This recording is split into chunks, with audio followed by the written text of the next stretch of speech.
We hope that protocol will never supersede humanity. We hope that justice will prevail and leaders will make better decisions eventually. We hope that hope will always be there and it will be enough. But hope is an illusion in the face of necessary action. Guns and bombs have never borne peace, nor has forced democracy or self-serving policies.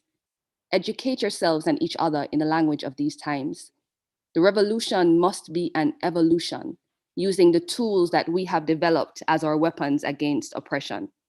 Music, love, and a deeper understanding of spirituality for one world, a conscious liberation in pursuit of a greater sense of humanity and ourselves. I want to leave you with this thought.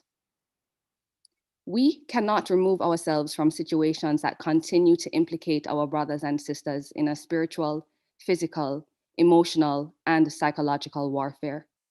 It is the inaction of those who could have and didn't that has left our world in the state it is today.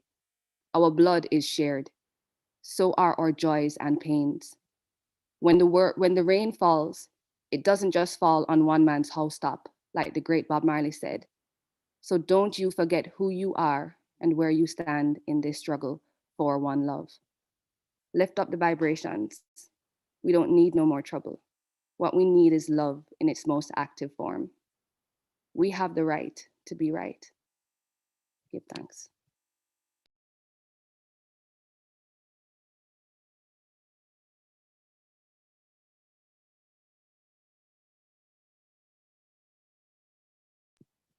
I will now invite Syesha Mercado to make her opening statements and to share the experience that she has been dealing with for the past almost 60 days of not having her son, especially on this Mother's Day, as we also simultaneously celebrate Syesha Mercado Day, as proclaimed by the county in 2008.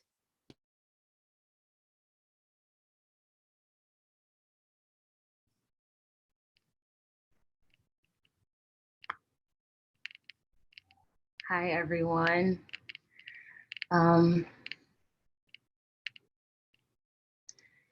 Thank you for being here today.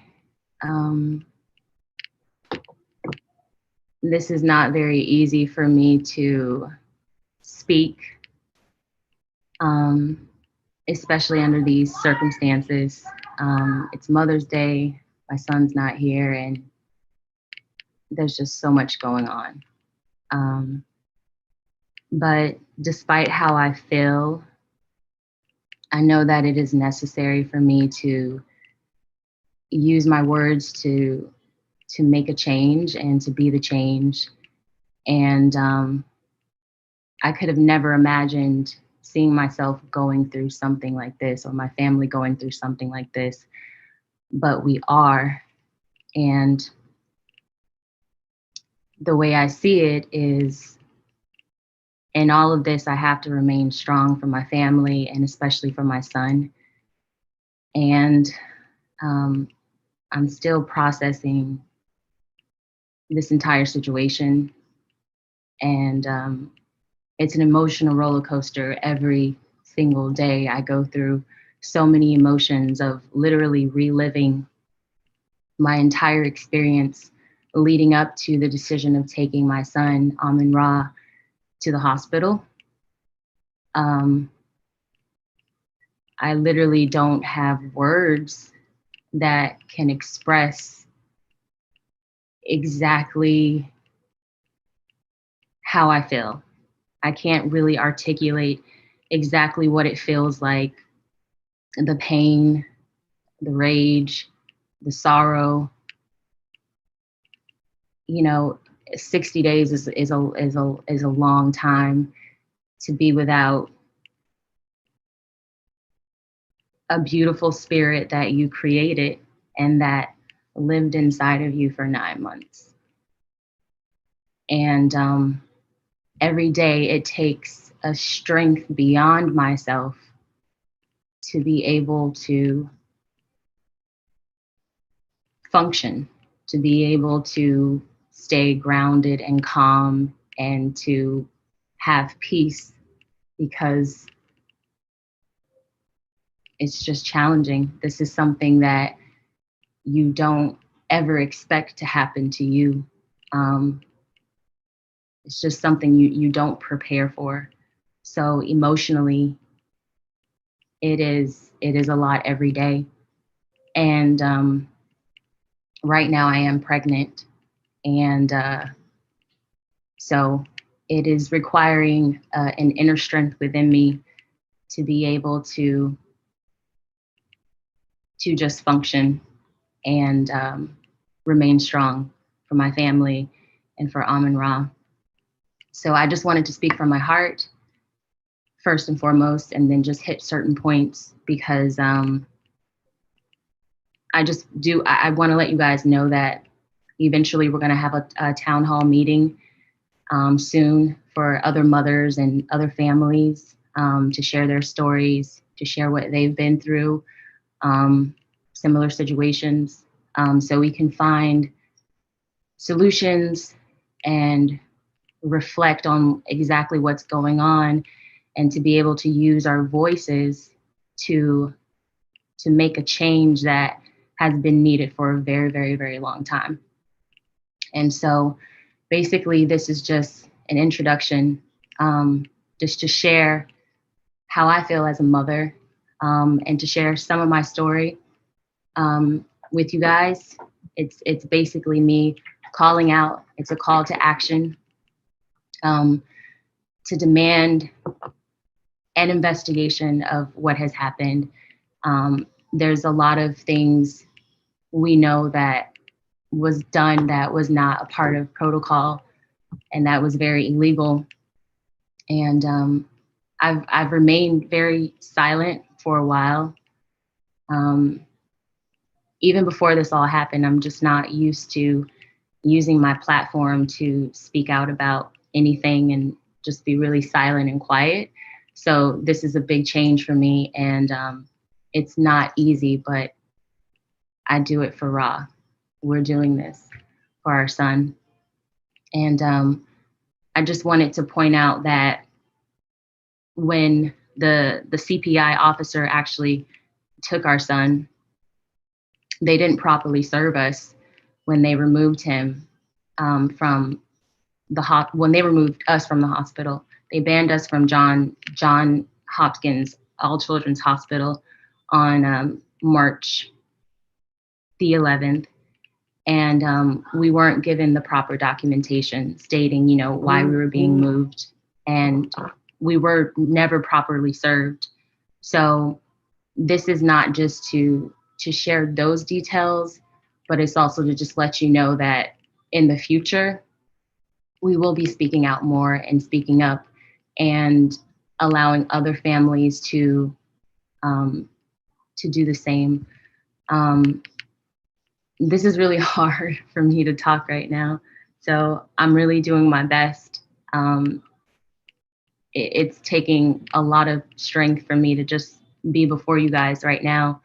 But this whole situation, I basically feel like in the media, we're told that, children are taken away from bad parents. But my question for you all today is, who's exactly setting that standard for treatment for parents? What that exactly looks like? Every day in America, parents are separated from their families and mistreated. They're mishandled. They're misquoted by a very oppressive system. And I do know that my family is an example of that. I went to the hospital for help. I went to the hospital for support. And instead, I was treated like a criminal. My family was treated like criminals for seeking medical assistance. So immediately, as soon as I walked into those doors, I was judged and thought to be, not this ideal parent. And there was a lot of assumptions, and I could feel like this unspoken lack of support and judgment.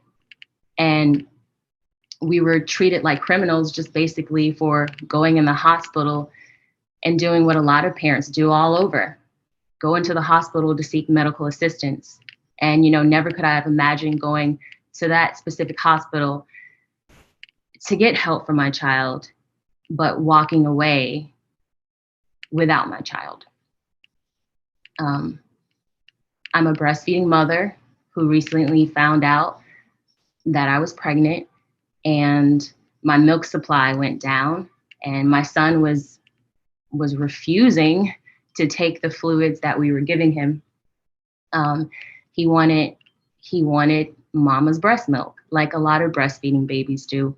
And I went to the hospital in the middle of this entire process, in the middle of the weaning process, which I know a lot of mothers out there experience all the time. I've spoken to a lot of mothers who have had a very similar experience, but not necessarily the same outcome. And instead of educating myself and my family and supporting us and providing us with resources, I was met with a lot of judgment and accusations that literally just started to spiral out of control.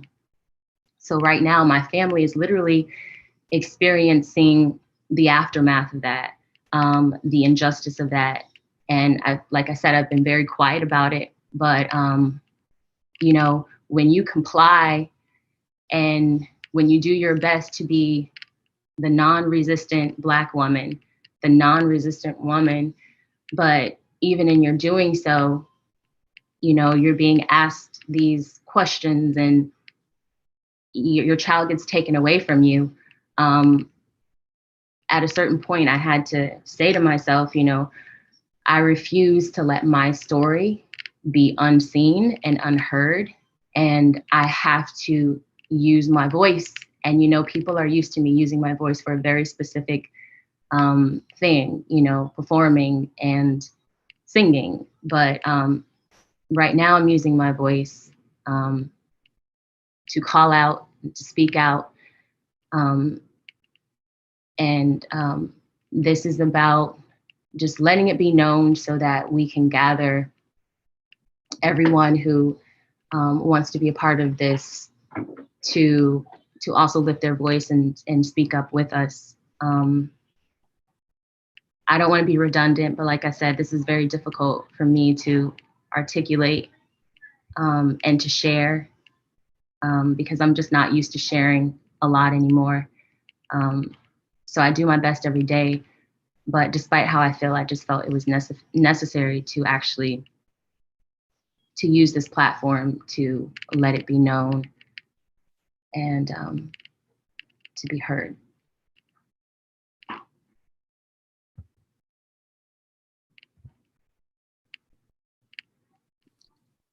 Thank you, Saisha. And now we will hear from Amin-Ra's father and protector, Tyron Deener.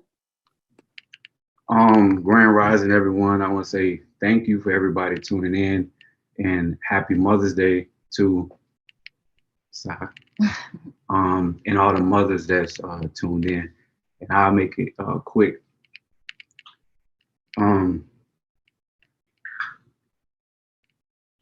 It's a simple thing of us going in and to get assistance while our son transitions from extended breastfeeding to 100% drinking on his own. And that process in the time of our son being in the hospital, it wasn't a welcoming experience or a good experience on to witness and experience how Sai was treated as a mother and just how we were those hidden conversations versus them working with us for the best interests of our son. And for me, it's just that it's past due to watch white nurses, white doctors, white case manager, white guardian ad litem, white attorney, white judge make a decision to say what's in the best interest of a Black child and a Black family. And the initial removal on March 11th, it was based off of them saying that we refused a B12 intramuscular shot. But let's say, though we never refused the B12 intramuscular shot, but the thing about it is, that's no reason to separate a child from his parents. And the procedures of them stating that our son needed to be in their care and then placed into a medical foster so he can receive the proper medical care that he needs. These are their statements. And to find out that when they placed him, he didn't get placed in a medical foster. He was placed in a normal foster. So the basis of everything they did and say that what he needed medically is not what they followed. So our son has been in a normal foster going against what they said he needed. And then the protocols of removing a child from the family, there was no interviewing of relatives. And my own mother, Amin-Ra's grandmother, was in the emergency placement hearing, and she gave the judge her cell phone number and information. And to this day, our son is still in a foster home. So when it pertains to removing a child from a parent's care, that protocol of looking to interview relatives, friends of the family before the last resort of foster care, that process was not used for us. And even to this day, how the case management team has handled going to interview, or it still hasn't been done to this day. It's been dragged out, and our son has been, for no legitimate explanation or reason at all, to explain why he's in a foster home. Because the studies and research have been done about how much healthier it is for a child to be with their family. That's the last resort when it pertains to removing a child from the care of a parent. A parent should literally have to be a horrible situation in order for you to remove a child from their parents.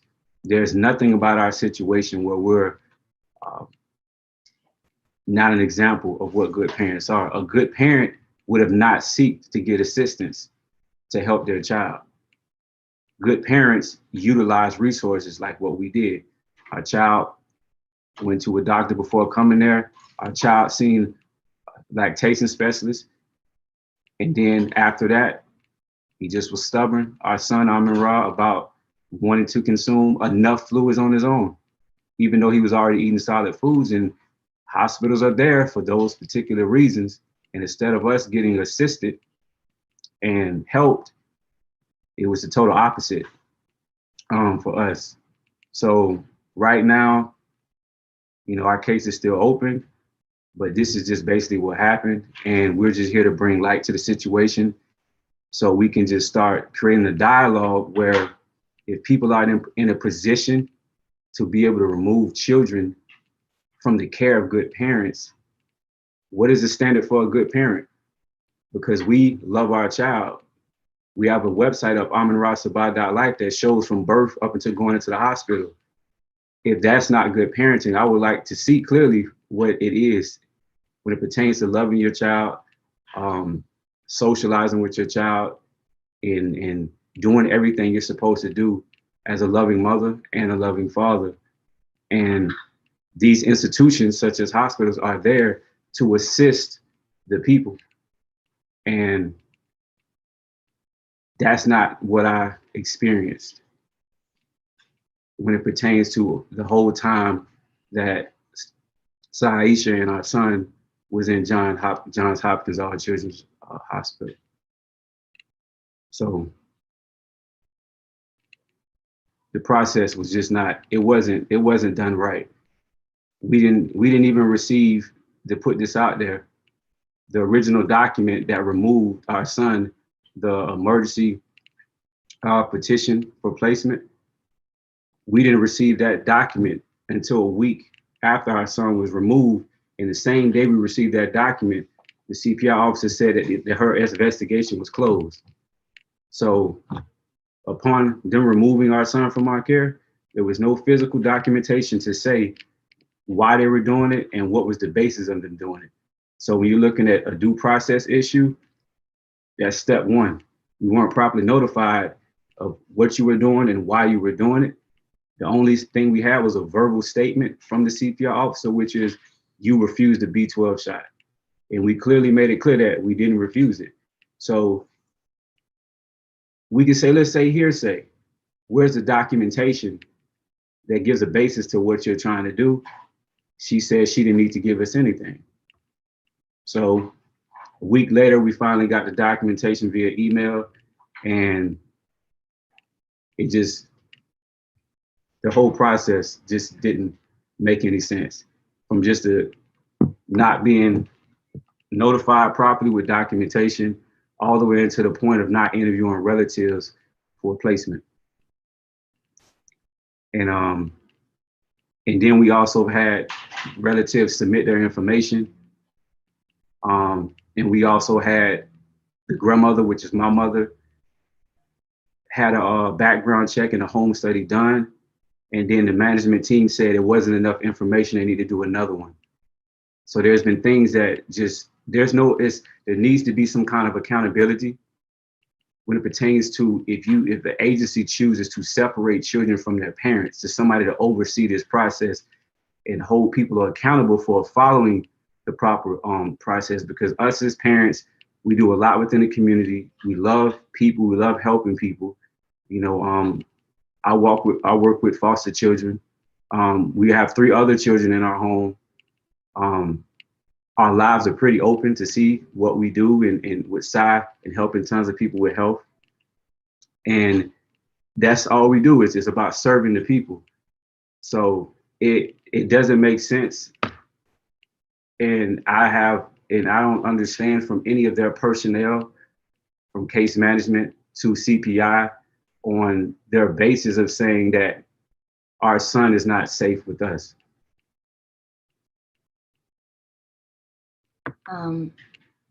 I just want to finish with saying something. Our story is one, well, my story that I experienced is one of too many for Black women everywhere. I can't tell you how many people have reached out to me recently telling me I'm going through the same thing. I've been through that similar thing. And it was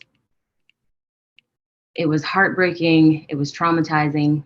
A lot of people have been reaching out to me about this.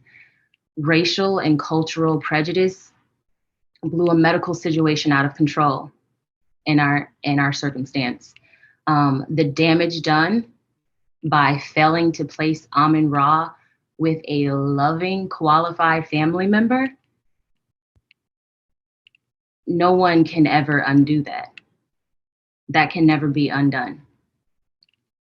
The inconsistencies and the misrepresentations, the being misquoted by the CPS, the CPI officer, you know, this is our story. This is what we went through. And that was just basically what I wanted to share with you guys. And we just wanted to share this with you guys. Dr. Sally Smith actually was involved in this as well. She saw my son for a very short amount of time. Right now, if you look her up, this has happened to, it's nothing new. This has happened to other families, and you know, we just really want everyone who has been involved in doing this injustice held responsible. And that's what we really want to see moving forward. So that's all we have to say for now. Thank you, Saisha. We want to create a space to get some legal feedback as well. So we will have the lawyer speaking at this moment.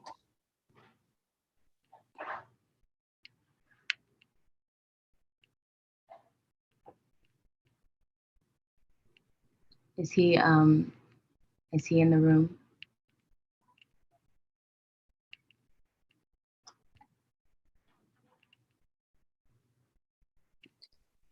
So while we wait on him to come back into the room, we're going to open up the space for a few questions. We're just going to take a 2-minute break and then we will allow questions from press. And if everyone can hear me, we did speak to a few press members already, so they'll ask their questions first.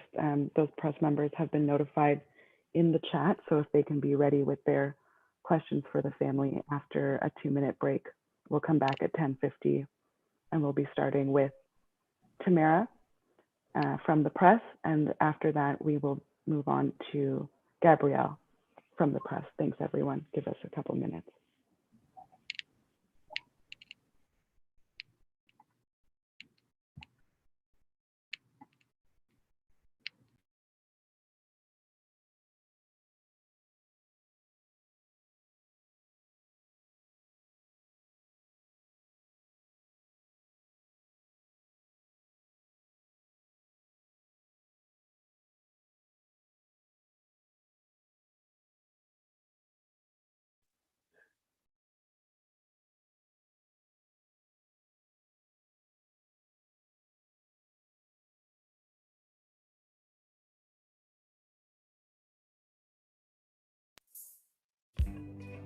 Hey mama, hi mama.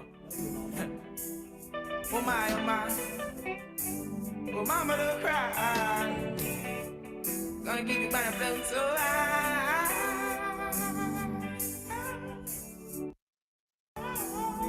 Reaching out to all the mothers in the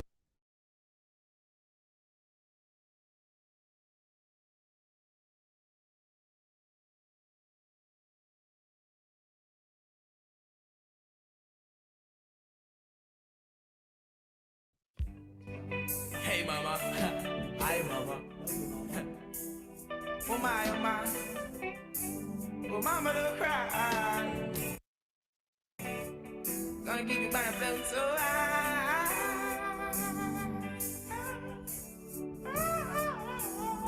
Reaching out to all the mothers in the world. Sometimes it's just the way things are to be, yeah. Thank you, mama, for the 9 months you carried me through. All those pain and suffering. No one knows the pressure you bear, just only you. Give you all my love, oh yeah. Thank you, mama, for the 9 months you carried me through. All those pain and suffering. No one knows the pressure you bear, just only you. It's my words and my offering. Mama, I will never let you down. I'll never go away, I'll always be around. You know why you do it, such love that you found. I'm always gonna let you wear that crown. To the road for sometimes, you maintain your calm towards your only end, while sheltering me from the storm. And when it's cold, you wrap me in a towel so warm. Oh my, I'm so glad I was born. Thank you, mama, for the 9 months you carried me through. All those pain and suffering. No one knows the pressure you bear, just only you. Give you all my love, oh yeah. Well, thank you, mama, for the 9 months you carried me through. All those pain and suffering. No one knows the pressure you bear, just only you. This is my word, I'm gonna make you so proud. Such good son you have. You're the one who teaches me all the good from the bad. Even when the system keeps pressuring my dad, you got iron. Thanks be unto Most High God. Thank you, mama, for the 9 months you carried me through. All those pain and suffering. No one knows the pressure you bear, just only you. Give you all my love, oh yeah. Thank you, mama, for the 9 months you carried me through. All those pain and suffering. All my vision, aspiration, I owe it all unto you. It's my words and my offering. I'm a big man now, that's how things go. Things they do to survive, only Jah knows.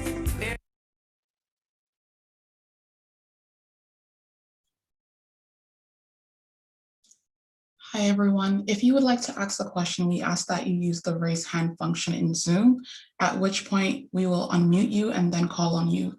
Please don't begin speaking until you see the mute icon removed from your screen.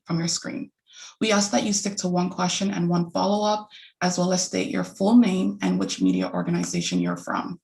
Thank you. Hi, everyone. So we had some questions that were emailed in. So at Syesha, I'll just get you to unmute yourself and we will start with that. So one of the questions that came in was a request to explain a bit more about the fact that a relative placement was not sought. So the question was, what effort was made to contact parents? I know that Ty had briefly discussed the interview with his family members, but if you guys want to talk a bit more about why he is not currently placed with a relative. Yeah, You want to answer? I think we both can answer it. You might can assist me. But that is a good question because, you know, I don't know much about this process, but what I do know is that family is usually first in line. And Ty's mother was actually in our emergency placement. She was in our emergency placement and she gave her information to the judge and she was there, she was present. However, she was not considered and none of our other family members that were qualified were considered. So. Were those family members even interviewed, Syesha? The other qualified members? No. No, they weren't. Okay, thank you for clarifying that. Another question that came in based off of our press release was Ty works as a professional in foster care. And the question was, what has been the feedback from your supervisors and colleagues, Ty, while you battle this case? There has been a concern in the basis of me being aware of the policies and procedures of how this works and them not following it. So for example, at the group home is the owner and then I'm the team leader. So I have experience just with working with placement and knowing how children are removed and how with placement you look into all the relatives or friends of the relatives before you seeing a foster as a last resort. So there's been, the only feedback is a concern about how their case management team is handling this. It doesn't seem proper on how they've handled this situation. And Ty, would you say that your employer has been, so is that your employer being supportive? Are they supporting you or they're not supporting you? No, he is supportive of me. I spend a lot of time, we have 5 teenage boys we're responsible for. So it's a family. When something happens to a family, it's not just a job. You know, you're taking care of children and we are those children's parents. So if it's a positive concern, not from our standpoint as a family, but a systematic concern. Because we are the ones that systematically, when there is an issue with a child, they're sent to us. So it's kind of ironic to be on the other end of it where I'm trusted with foster children, and we have 3 other children, and then them not looking into our child staying in our care while he's, you know, transitioning to consuming fluids on his own. So that's just where we're at now. I have proper support. And has your employer spoken publicly at all on your behalf? At all. Any posts from them? No, we're private people, so it's more like if it's not necessary to go about speaking about anything, even myself, not just gonna just willingly speak about anything. So if somebody were to reach out to him, he's gonna speak on truth.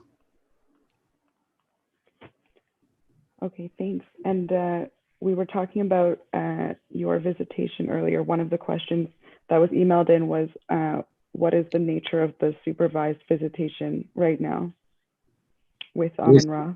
It's just recently this week. we had a hearing where it was court ordered on how visitation will be handled. But since he's been placed in the foster up until now, there has been no court order. So the case management team in the foster has been able to operate from a basis of, go ahead.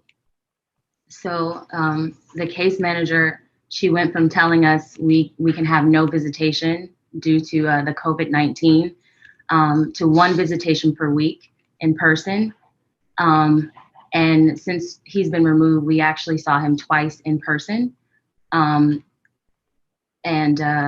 we were having nightly calls, but they reduced that to like just 1 Zoom session per week. So it wasn't until recently we had the court order that the judge actually approved us being able to see him in person again. And has CPS recommended or provided any services to you? That was another question that was emailed in. No. We're not. No. From the time we were in the hospital with Ra, there was nothing offered to us as far as resources. And since we've been out of the hospital, nobody has offered us resources. What resources are you pertaining to? What resources? I want to be specific with the question. What resources are you pertaining to? Have they offered you the education that we would normally see them offering to other families? And to be honest with you, I don't even know what that education is, but I haven't received anything. We haven't received. Okay, thanks. We're going to jump to a question from Gabrielle. I'm just going to allow her to talk. Gabrielle, you should be able to unmute yourself.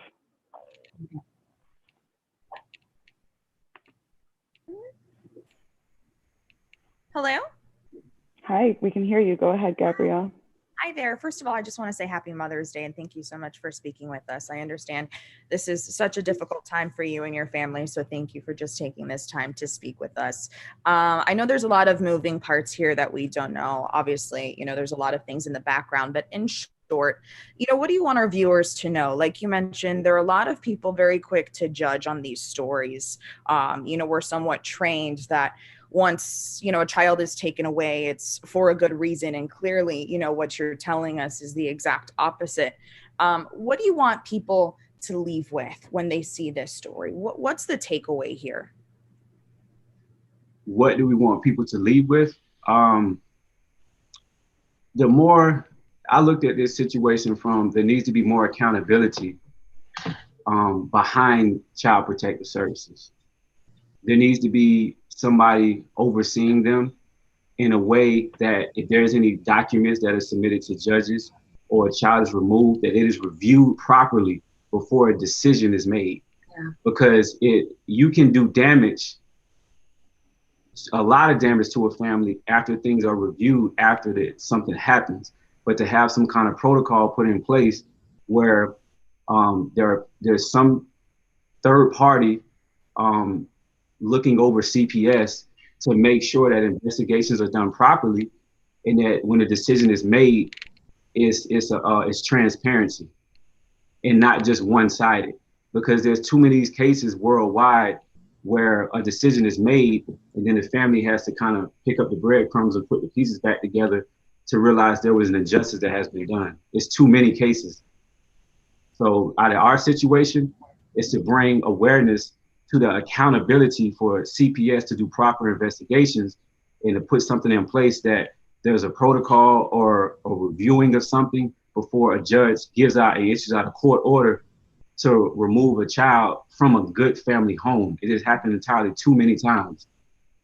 And then also what I would also add to that is before removing a child, make sure that there is a proper investigation and that you have offered as many services as you can to that family in order to help them instead of tear them apart, especially with parents who are very loving and go above and beyond for their child.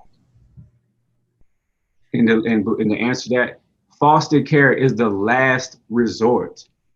It's not, I don't see foster as something that was created as an option for parents. It's for if there's a situation where children may not have anywhere to go, it's the last resort. So to have us as a family we're good people, good parents, and do what we can within the community, and then come from a family that does the same thing. That to take Amin Ra from us as parents is also to take Amin Ra from grandparents, aunts, cousins, the whole family. So it's not just him getting removed from us as parents, he was removed from his entire family. And if you're looking at the background of just in our local environment of Syesha's sister that works with foster care children in Manatee County, and also my mother, this is the director of a child care facility. So we have qualified, overly qualified relatives that are here that were not interviewed upon removing our son. And this is where we're talking about proper investigations. Even with my mother that is a director of a child care facility and has over 35 years of experience in early child development, was not even considered in the immediate hearing. Yeah. That's the issue. One of the many issues that I feel like this whole thing needs an overhaul for. Thank you guys so much. Just so we have it, can you just say and spell your first and last name for us, just so I know how to pronounce it and write it correctly? Thank you. It's Syesha Mercado, Syesha Mercado,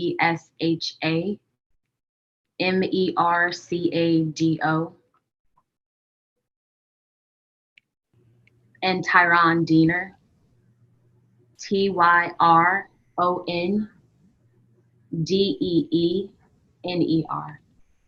Thank you. I appreciate it. Thank you. So we do have word that legal will be attending shortly, but in the meantime, are there any other individuals who have questions? Just raise your hand, or I think there had been a question earlier, possibly from another press member.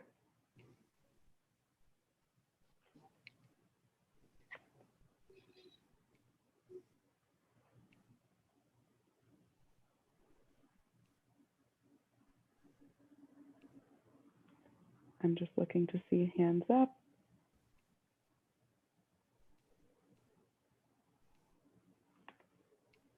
Was there any other questions that were sent in that maybe I can answer? Right? Yes, absolutely. We're checking right now.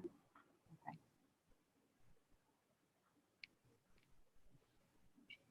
And while we're waiting, I just want to again tell anyone who's new to joining, just thank you for being here.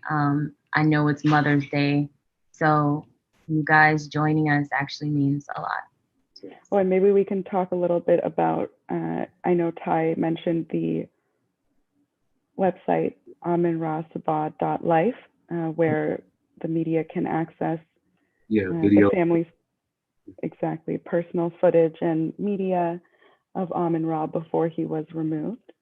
Do you guys want to talk a little bit about the GoFundMe while we have everyone, while we're waiting for legal? Oh yeah, so we plan to make change with this unfortunate situation that is happening to us right now.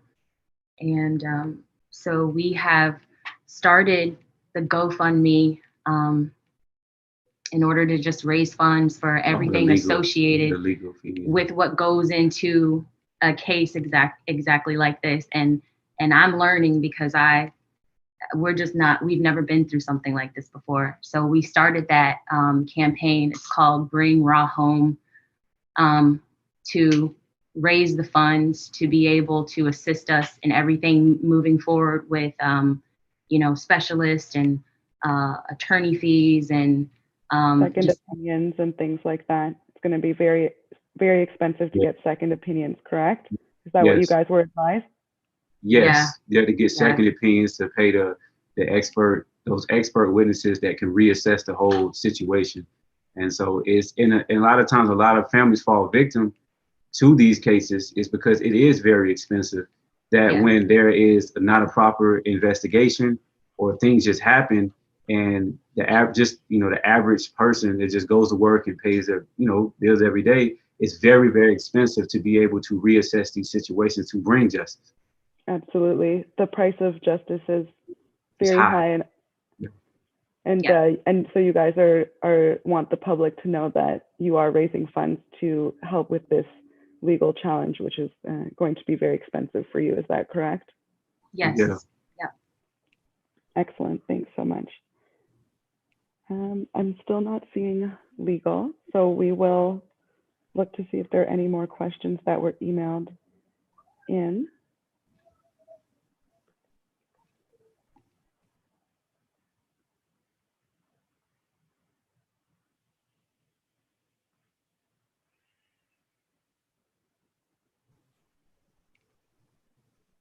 So one of the questions that was emailed in was, were you given all of the documentation and evidence against you? Are you guys in possession of all documents, or are you still waiting on some documentation?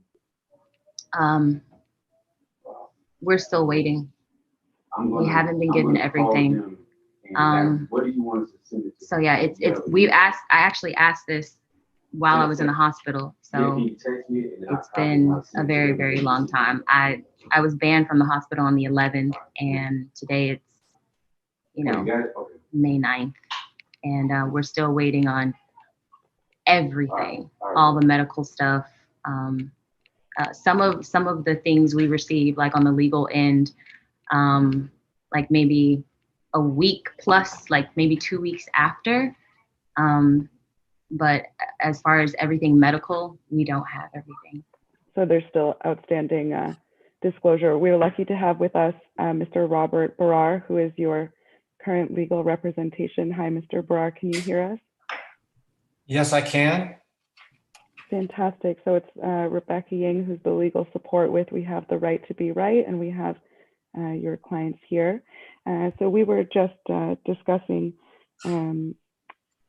some of the issues with this case, and we were wondering if you had a couple messages for the media who are present here today. Well, first of all, I'd like to wish everyone a happy Mother's Day. And insofar as this baby is concerned, and Sai and Ty are concerned, my aim is to make sure this is the last Mother's Day that she and Ty ever have to go through without having their baby. I just got retained. I'm actually in the process of being retained. And I think we'll have everything finalized in the next couple of days. And just signing on, I was able to hear that they don't have all the medical records. And as we discussed the other day, those are absolute key. And there's absolutely no reason whatsoever that they shouldn't have these medical records. And that's the first thing we're going to get done.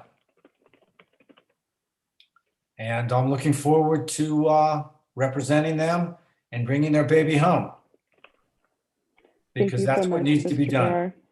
We're lucky to have you on the line, and the family is definitely lucky to have your legal support.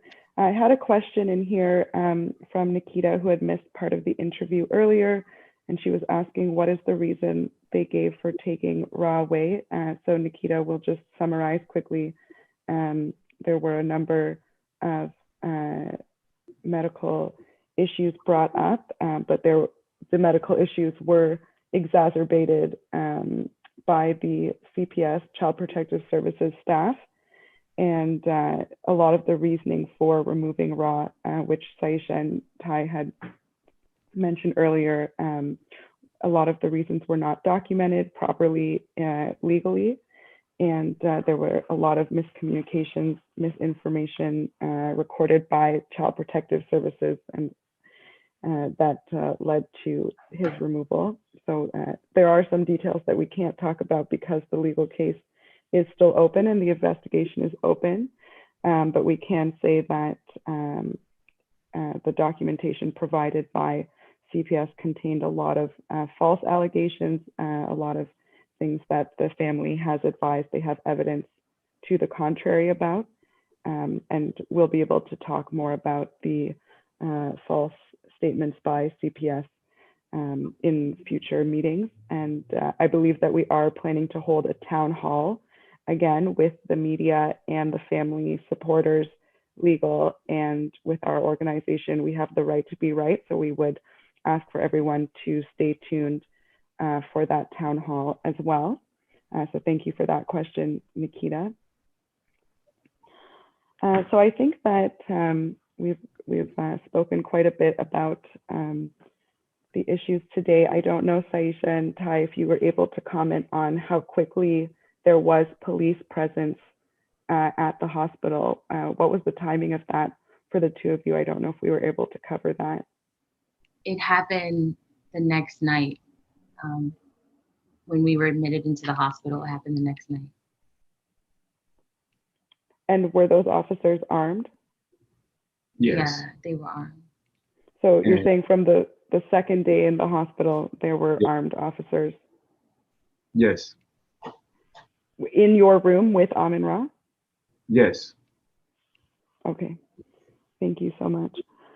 And what was that experience like for you guys?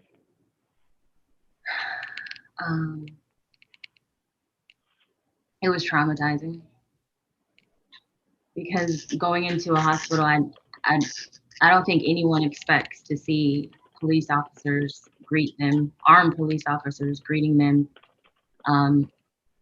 threatening to take away their child. If you don't sign a If you digital don't pad. sign a digital screen and give your signature. It was very traumatizing, and I'm fully aware of, you don't sign anything unless you have your lawyer review it, or but when I saw those police officers and I was told what I was told, I was in a state of absolute shock and fear and confusion, and I just wanted to do whatever they told me because they scared me, and it was very traumatizing. And Saisha, you mentioned, not having a lawyer there just now. When was the first time you were advised to the right to counsel? Never.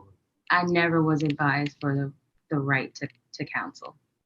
I never was The advised. officer, of course, she didn't explain anything. She didn't the rights or the things that even informing aside just of the situation, like what is going on, why the investigation is open, why it started, all these details of their protocols weren't followed. Thank you so much. We did get a question from Glenisha. Thank you so much for writing in, Glenisha. And Glenisha wanted to know who made the report to CPS. Was it a doctor or someone else on site? We have no idea. And I actually asked that question to a lot of people, and I didn't get a response. Okay, thank you so much. So I think in light of the questions coming to a bit of a close here, I think this would be a good time to let our audience know where they can, just remind them where we can find more information. So the first is... I did want to add... Oh, go ahead. Yeah, it's something else too that pertains to that question. Go ahead. Go ahead. Because I'm pregnant, I have to meditate how emotional, how can I explain this? How emotional I allow myself to get. So, imagine a pregnant woman, it's bedtime for her son, and she's already greeted with, a very judgmental tone when she arrives to the hospital, and then police officers come into her room. So, I have to constantly meditate and gather myself and breathe. And so that completely took, it was unexpected to see that and to experience that. And so, I was compliant the entire time. And as a first-time mom, I have the right to ask questions, and I asked questions. I was very inquisitive, just out of concern. And then I've always been an inquisitive person. But I think Sally Smith was the one to call CPS. she's usually the one to do that from what a 5-minute observation. From what we've researched and from what we know, she was the one to do that. And yeah. But I wanted to add in, there's in the state of Florida, there's a couple counties that, and this is something that I discovered recently, where when you're looking at CPS, Child Protective Services, most Child Protective Service teams are employed through DCF. In Manatee County in particular, they're one of the few counties that the CPI officers are employed through the Sheriff's Department. Okay. So there's this tone that's not proper in these few counties, that instead of if there's a situation where somebody reports somebody and they need to open an investigation, instead of it being a nurturing caseworker that may come and say like, hey, we got a call, there's a concern, do you need help? We have these services. In Manatee County, they have the Sheriff's Department showing up with armed officers versus a social worker. So it's a different tone when CPI gets involved, where we're at and where we're located at. And then for me, being in the hospital, you know, we just recently had this entire very what do you call it, media. I mean, it was in our faces with George Floyd. The system has the knee on the neck of Black families. So with all that going on, with all of the many horrific stories that we've had in the media, when I see a police officer, you know, like many other people, you have anxiety. You know, as a Black woman, I sometimes have anxiety seeing police officers. And for them to be in my room that night in a hospital telling me what they told me, it was very, very, very, very traumatizing. But actually we received some, what was it? There was a report that we received that actually said, in the beginning, I didn't know because they didn't tell me, but it actually said Sally Smith was the one to report to CPS. But in the beginning, I didn't know because they didn't. You asked why, but nobody. They didn't tell me who it was. But I remember because we got some documents, legal documents. And later it was on, her. They were later on. It was actually her. She wrote a report later on. But you asked we were both asking questions about who made this call, who made this report. But this is, like I said, all you gotta do is research Sally Smith, and we're not the first victims of this entire situation where what's going on now.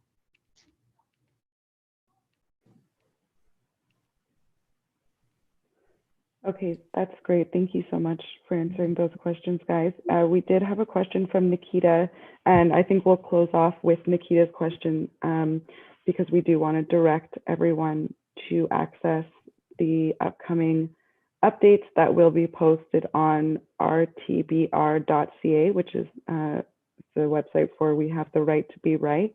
There will also be this live stream of today's press conference on Saisha's YouTube page, which has a lot of followers. And we will be posting the Zoom to be available for download through right2beright.ca as well.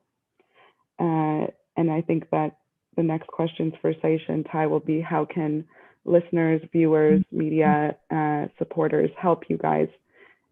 Just to reiterate the ways that you can be supported. And Nikita, if you wanted to ask your question as well. Okay, so first of all, blessings to both of you, and happy Mother's Day, Saisha. I'm sorry that this has happened, and you guys are both very brave for coming on here and speaking to all of us. I really appreciate it. I wanted to know, is it helpful for us to show up to town hall? Is that a way to support you all in this? Or should we not show up and just donate and just keep what I've been doing is posting just so people are aware of the situation. So you can let us know, helpful and a way to support you all. Everything. Well, first of all, thank you for being here. Thank you. Thank you so much for supporting us, and just for having your presence here today, especially on Mother's Day. What do you think? All support is appreciated. Anything that anybody's willing to do to support, there's no like whatever anybody does that is tuned in or hears about this situation, people can support based off where their heart is at. Yeah, whatever you feel in your heart to do. The town hall is to bring like the conversation, you know, where there's no, you know, we're as people, people who have families, people who have children, everybody wants to live a life where you feel like when you're out in this world, you're protected. So people who know us, right, that empathize with us, it's other people crying and upset and disturbed about what's going on. So it's not just affecting us, it's affecting everybody that's connected to us. So the town hall is an open conversation that can bring solutions that these incidents start to disintegrate and be eliminated from our society, because we already have enough issues in the world. We don't need any agencies creating more issues. Yeah. There's already enough natural issues. So we don't need any departments or institutions having labels and designed to be a part of serving communities, and then they're creating more issues. And that's where town halls are very important, because there's an open dialogue that people can communicate and say and share their story. Because what we have learned through this, that there are tons of families that have been through this, but because of the shame and the fear and the depression that can possibly come with this, they don't open up.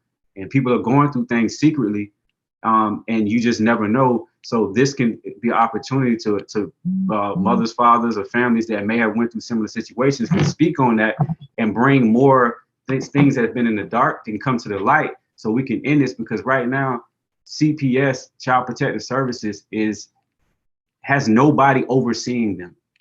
You know, these are investigators that can literally can say whatever they want and put in black and white whatever story they want, and it can get submitted to a judge, and children can be removed from school, from anywhere, and they have the authority to do it. So this is something that a town hall, if somebody's really want to see, like, dig down and deep down into what's going on with children being taken from good families, this is the opportunity for people that may have went through something or want to be a part of the change to engage in that conversation. Thank you so much. So we'll remind everyone to visit We Have the Right to Be Right at rtbr.ca/bringrawhome. We've put a link to the GoFundMe in the chat for all attendees and panelists to share as well. And we would like to thank everyone for attending today. We're working to combat racial discrimination, the over-policing of Black families, systematic and systemic oppression, the victimization of our children through the foster care system. We are hoping to protect children, including Amin-Ra, and bring Ra home. And we thank everyone for attending today, legal, media, press, supporters, and the family. And please direct any further questions by email to wehavetherighttoberight@gmail.com, and that email address will also be in the chat for all panelists to access as well. And Sai, I'll let you address us on the way out before we end the call today.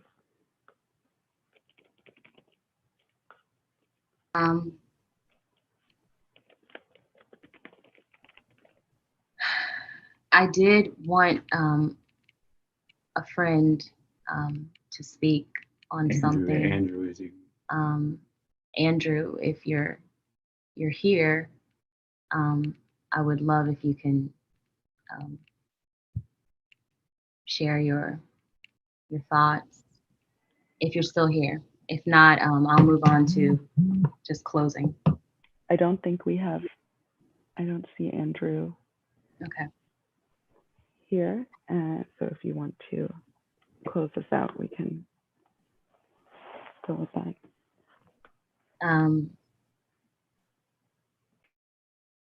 Someone asked where they can find pictures and videos. It's Amin-Ra-Sabah.life. So it's AMEN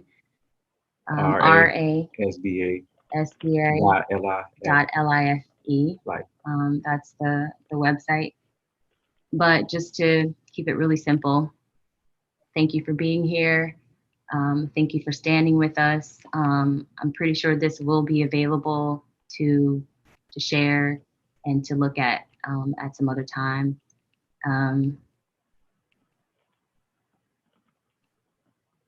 I don't really have any words. Like I said, this is a very tough time to really just express myself and also express the nature of this situation. But if you go to our GoFundMe, Bring Ra Home, it's actually on my IG page, and it's also on our Right to Be Right website. So I think we have, like, in this chat, we have you can download some of the stuff and go to the site. It's available, rtbr.ca. It has a lot of information, and then also has a link to our GoFundMe, and then also my IG page at Syesha, Syesha, has a link to the GoFundMe. And just continue to follow us, because we will be sharing more and having updates about a meeting, the date for the town hall. So that's really all I want to say. Is there any other questions? Thanks so much. I think Denisha is going to give us a closing statement. Thank you so much, Saisha and Tyron, for joining us today on Mother's Day. And Denisha, I'll let you close us out. And thank you everyone again for joining. Thank you. Give thanks. Once again, we have the right to be right. And this is the closing statement. The racial discrimination that our community is facing right now is focused on police brutality because of the visibility and documentation. But we don't think about the other forms of systemic oppression that come as a subset, in particular, the victimization of our children through the foster care system. They become the forgotten ones, falling through the cracks because mothers and fathers are too afraid to take on the gigantic task of standing up to institutions and laws that do not represent or protect them. Are our children protected? Are they understood? We need policies and laws that understand us in order to protect us. We look forward to seeing everyone at the town hall, which is about creating a platform and a space to speak openly and find collective solutions. In a democracy, we have a right to speak up and be heard. We have the right to be right. This concludes the press conference. Details about the case, as well as pictures and videos, can be found at www.rtbr.ca. Thank you.